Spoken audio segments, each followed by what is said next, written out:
Esse é chamado Mosteiro da Tentação. Vocês vão ver aqui, Mosteiro da Tentação, quando Jesus fora tentado. O Mosteiro de Marsaba, né? Marsaba. Mosteiro de Marsaba.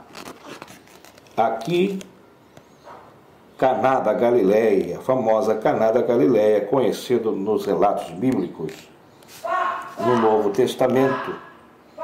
Caná da Galileia. Aqui, o Megido. A Bíblia cita várias vezes Megido como local de grandes embates e guerras, e até relacionados também ao Armagedon, o chamado Vale de Megido, onde estão previstos ainda grandes embates segundo a Bíblia. Temos relatos históricos interessantes que nós precisamos continuar a conhecer.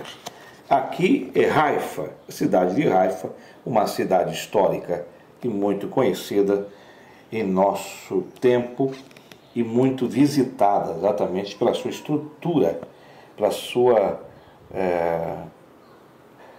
sua extensão e pela sua forma arquitetônica, como ela foi construída. Haifa é um dos pontos bem visitados ao longo da costa de Israel. Existe uma serra chamada Monte Carmel, ou Carmelo, o vinhedo do Senhor, que vai até ao Mediterrâneo. A cidade moderna de Haifa estende-se ao longo da face do norte da montanha, desde a orla do Mediterrâneo até o cume do Carmelo.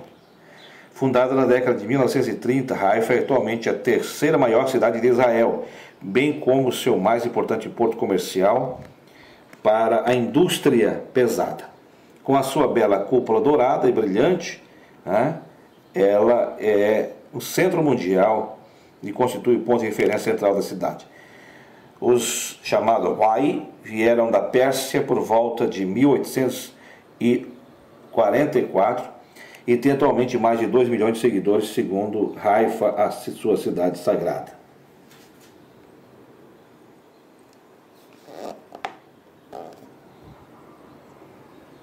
Então, aqui vocês viram um pouco da história de Haifa e a fé Baai. Esse aqui é o Rosh Hanikra.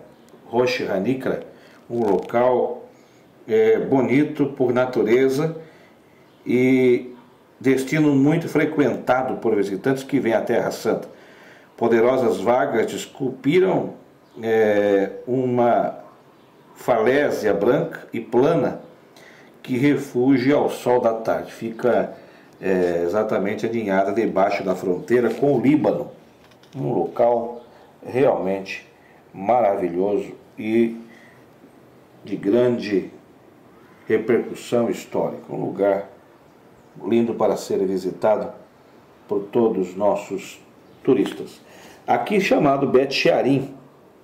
Vocês devem ter ouvido falar do Bet Shearim, esse local onde ainda tem muita preservação dos templos idos. Vale de Jezreel, conhecido também, ou então Bet Shearim, exatamente conhecido na história antiga, né? As encostas arborizadas e preenchidas com féretros de pedra em 31 catatumbas. Isso é interessante, aquelas marquinhas que vocês verem, chamar de féretros em pedra. E alguns dos caixões encontram-se decorados com símbolos judeus, como o menorá, né, o menorá, e uma espécie de leões, mas são símbolos que apresentavam nomes escritos como 2 filhos de Rabi Judá, o príncipe, e Shimon, chamado Simão, e Gamaliel. Um lindo local que precisa ser visitado por você, meu amigo telespectador. Aqui é o Zipori, também uma bela cidade de Zipori. Não é citada nos evangelhos, mas já estava em construção quando Jesus crescia em Nazaré, apenas 10 quilômetros de distância de onde Jesus nasceu. Algumas tradições cristãs contam que a família de Maria, a mãe de Jesus, vinha de Zipori. A cidade havia sido fundada no século II a.C. e tomada por Herodes o Grande no ano 37, quando este atacou durante um nevão chamado Nevão.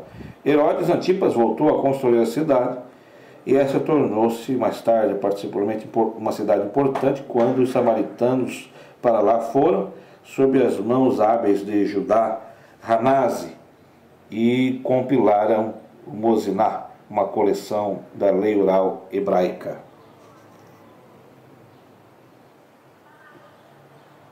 Olha aí, que coisa linda essa compilação, ó, hebraica. Agora vocês vão ver a capela grega ortodoxa, né? A capela grega ortodoxa, também muito linda e visitada por todo mundo. E essa capela grega ortodoxa tem a sua história baseada em fatos muito conhecidos, né? Quando Jesus esteve em Caná, Jesus mudou-se para Cafarnaum e deu início ao seu ministério nessa cidade no litoral. E construído depois do século VII, no meio das ruínas da aldeia, chamada Cafarnaum, ficou com esta linda capela grega. Foram descobertos edifícios antigos da boa construção do século VI e VIII, e assim como aposentos com piscinas inferiores que podem ter sido feito, ou ter feito, melhor dizendo, parte de um mercado de peixe da época, né? Então, esse é um local historicamente bem situado. Essa é a casa de São Pedro, chamada Cafarnaum também, localistas em Cafarnaum, onde eles deduzem que Pedro morou e esteve também levando, né, Jesus e seus discípulos para ali cuidarem das questões do ministério. Essa é a sinagoga. Cafarnaum tinha uma sinagoga na época de Jesus, bastante conhecida também na época. Esta é a ruína da sinagoga do templo de Jesus. E isso é importante relatar porque nós sabemos que Jesus foi encontrado desde cedo, com 12 anos de idade, no meio dos doutores, exatamente um dos locais era a sinagoga, onde eles faziam culto ritual judaico. Aqui é o Mar da Galileia. O Mar da Galileia é um mar lindo, né? Vocês podem ver, é um local maravilhoso, digno de visita de todos os turistas que vão a Israel. Aqui embaixo ainda de uma visita panorâmica desse lindo local, né? Conhecido como Mar da Galileia. Continua ainda uma visão dos pescadores do Mar da Galileia, com seus barcos agora bem mais modernos, mas no tempo de Jesus existiam barcos similares. Esse barco aqui tem uma similaridade, foi feito de propósito, que é um barco com as dimensões dos barcos da época, né? O principal porto do Mar da Galileia fica na cidade de Tiberíades. A água que nasce das fontes das encostas ao lado norte do Monte Hermon corre para o Rio Jordão, que enche o lago.